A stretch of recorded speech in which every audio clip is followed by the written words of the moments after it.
Hello friends, आप देख रहे हैं आपका चैनल शेयर बाजार विद आयुष। और दोस्तों, इस वीडियो में हम बात करेंगे कुछ 8 शेयर्स के बारे में जिनके ऊपर कल आप नजर रखिए, क्योंकि यहाँ पर कल बड़ा मूव आ सकता है, बड़ी गिरावट भी और तेजी भी।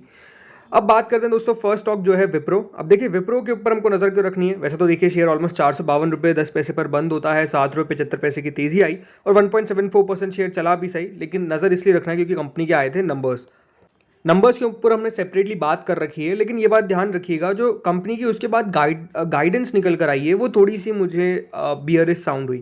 देखिए, विप्रो ने क्या कहा है। विप्रो ने साफ कहा है, Wipro limited on Friday outline bleak revenue growth for the June quarter as India's fourth largest IT services company exited one of its worst years with declining revenue, profit and headcount.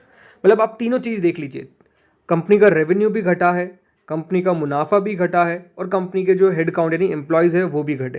हर जगह पे आपको कमी ही देखने को मिली है। और एक्सपेक्टेशंस क्या है, सबसे इंपॉर्टेंट बात, आने वाले समय में एक्सपेक्टेशंस क्या है।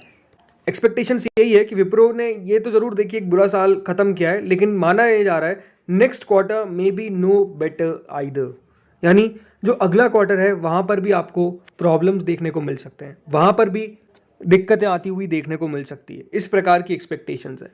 तो ये बात साफ है दोस्तों कि जब कंपनी के नंबर्स खराब आ रहे हैं, दूसरी बात कंपनी की गाइडेंस कंपनी और लो डाउन करती जा रही है, एक्सपेक्टेशन से भी बिलो गाइडेंस कर रही है।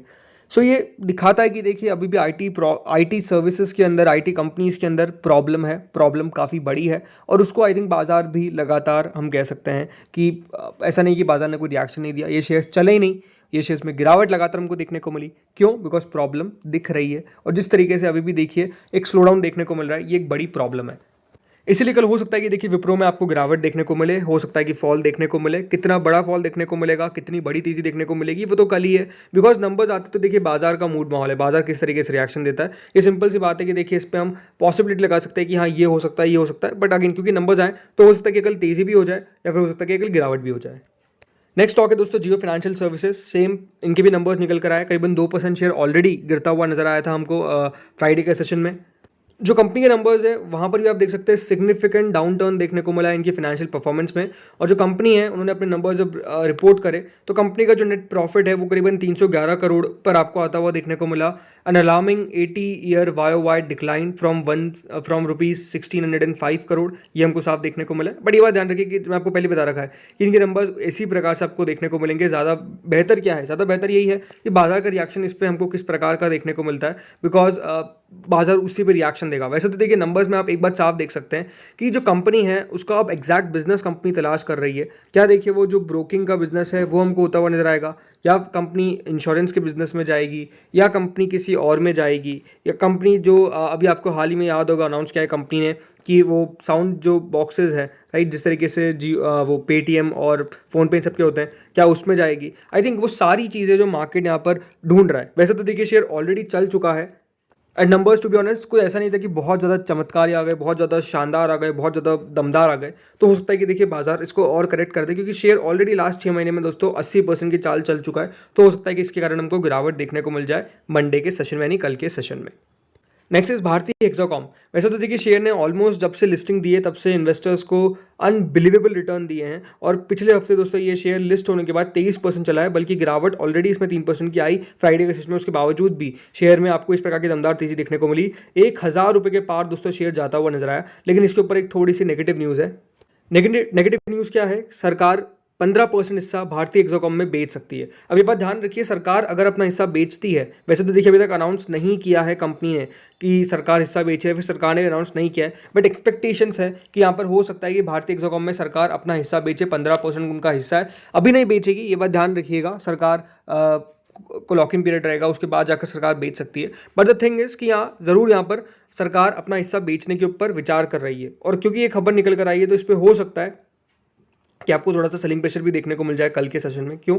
बिकॉज ये बात ध्यान रखिएगा कि जो लोग अपना मुनाफा बुक करना चाहते हैं वो हो सकता है कि इस खबर पे मुनाफा बुक करना चालू कर दे।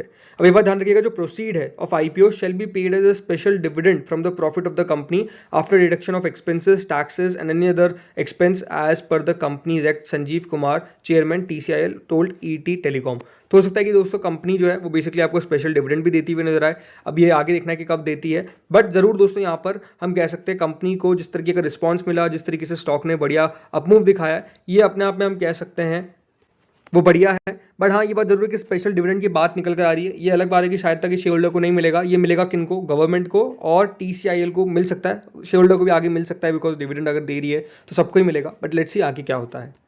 नेक्स्ट दो शेयर है BHEL और कौन सा दूसरा शेयर NTPC। देखिए NTPC के अंदर भी हमको गिरावट देखने को कल मिल सकती है। अब क्यों गिरावट देखने को मिल सकती है, इसके पीछे का रीजन है, खबर ये आ रही है दोस्तों यहाँ पर कि BHEL और NTPC पावर जो प्लांट है झारखंड के अंदर, उसमें फायर ब्रेक हुई, यानी आग लगती हुई नजर आई है। फायर जो हुई है वो बेसिकली भेल material yard located behind unit 3rd of the north Karanpura super thermal power project. So far no casualty has been reported, we have been able to douse about 90% of the fire, ऐसा दोस्तों basically कहा है। सो ये बात जरूर है, देखिए आग लगी है, कितना डैमेज किया है इसके बारे में अभी एग्जैक्ट जानकारी हमारे पास नहीं है, बट फायर तो ब्रोक आउट हुई थी और इसके कारण हो सकता है कि कल आपको BHEL और NTPC प्रेशर में कारोबार करते हुए नजर आए। आप देखते हैं कितना प्रेशर में कारोबार करते हो बात अलग है, बट हाँ इन दोनों स्टॉक के ऊपर आपको नजर रखनी है। अगला शेयर दोस्तों जो पूरे बाजार को गिरा सकता है या फिर बाजार को दमदार तेजी दिखा सकता है, वो है दोस्तों HDFC बैंक से। HDFC बैंक के नंबर्स निकल कर आए और नंबर्स के अंदर मुझे बहुत ज़्यादा कुछ खास बात नहीं दिखी। कंपनी के नंबर्स के अंदर आप देख सकते हैं करीबन HDFC bank is likely to report 30 to 60% YOY rise, मतलब जो एग्जैक्ट कंपनी नंबर्स है उसमें ये है कि 16,512 करोड़ का दोस्तों कंपनी ने अपना मुनाफा रिपोर्ट करा।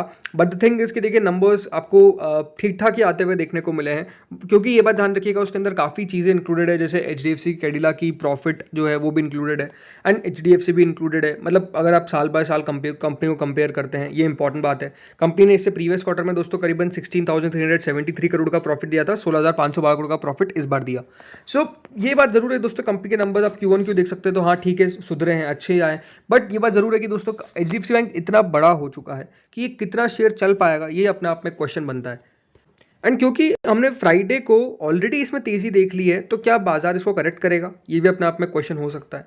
सो आई थिंक कल HDFC बैंक के ऊपर हमको बिल्कुल नजर रखनी, जैसा मैंने कहा ये शेयर बाजार को चला भी सकता है और हो सकता है कि बाजार को गिरा भी दे। तो आई थिंक कल HDFC बैंक के ऊपर नज़र सबसे ज़्यादा रखनी, क्योंकि ये बाजार के लिए ही महत्वपूर्ण है। याद रखिएगा HDFC बैंक सबसे बड़ा हिस्सा रखता है निफ्टी के अंदर, और निफ्टी के अंदर सबसे बड़ा हिस्सा रखता है। तो HDFC बैंक अगर गिरेगा तो पूरा बाजार गिरेगा, HDFC बैंक अगर चलेगा तो पूरा बाजार चलेगा, ये देखने वाली बात ज़रूर है। अगला शेयर दोस्तों आलोक इंडस्ट्रीज, करीबन 80 पैसे नीचे बंद हुआ था ये। अगर आप लास्ट 6 महीने में देखेंगे आलोक इंडस्ट्रीज को, तो मतलब रिटर्न के मामले में 57% की रिटर्न है, और एक साल के अंदर रिटर्न के मामले में शेयर ऑलमोस्ट 135% की रिटर्न आपको डिलीवर किया, अच्छा चला है। कंपनी के नंबर्स भी निकल कर आए हैं। जो कंपनी के नंबर्स उसमें आप देख सकते हैं कंपनी की सेल करीबन 6% सालाना तौर पर कम हुई है, बट Q1 के तौर पे कंपनी की सेल बढ़ती हुई नजर आई है। कंपनी का मुनाफा तो है नहीं, बट घाटा दोस्तों कम जरूर हुआ है। 298 करोड़ से कंपनी ने अपना लॉस कम करा है करीबन 216 करोड़ पे, ऑलमोस्ट 27% कंपनी का लॉस कम हुआ है। एंड वही दोस्तों प्रीवियस क्वार्टर में कंपनी का जो लॉस था वो 230 करोड़ का था, वो भी कट के 216 करोड़ पर आया है। तो ये बात साफ है कि दोस्तों कंपनी अपने लॉस को तो कम कर रही है, कंपनी EBIT पॉजिटिव आ चुकी है, ये बात भी अच्छी बात है। 70 करोड़ का दोस्तों कंपनी का EBIT नेगेटिव था इन द लास्ट ईयर, और अब करीबन 5.35 करोड़ पॉजिटिव में आ चुका है, तो ये भी अपने आप में एक अच्छी बात है। तो आई थिंक आलोक इंडस्ट्रीज हो सकता है कि कल आपको अच्छी तेजी दिखा दे, क्योंकि कंपनी के नंबर्स हमको बुरे नहीं दिखे बल्कि अच्छे ही देखने को मिले।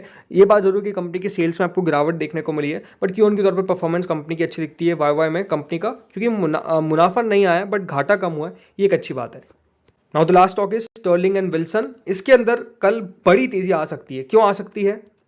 क्योंकि इस कंपनी ने 56 फार के रिटर्न्स जरूर कमाए हैं, लेकिन रिटर्न्स अभी यहाँ पर आप कह सकते हैं इसके नंबर्स में देखने को मिल रहे हैं। मतलब शेयर में जरूर आप कह सकते हैं लॉन्ग टर्म में उतने रिटर्न्स नहीं है, ये बात साफ कहेंगे लोग कि लंबे समय तो कोई पैसा बनाया नहीं, बट कुछ समय में जिस तरीके से शेयर चला है दोस्तों यहाँ पर एक ऑलमोस्ट लो लगाने का, तो अपने आप में दमदार है। बट हाँ स्पेसिफिकली नंबर्स के ऊपर बात करते हैं, 88 करोड़ की सेल दोस्तों कंपनी की करीबन बढ़कर 1180 करोड़ ऑलमोस्ट हो जाती है, करीबन 1232% का बढ़त।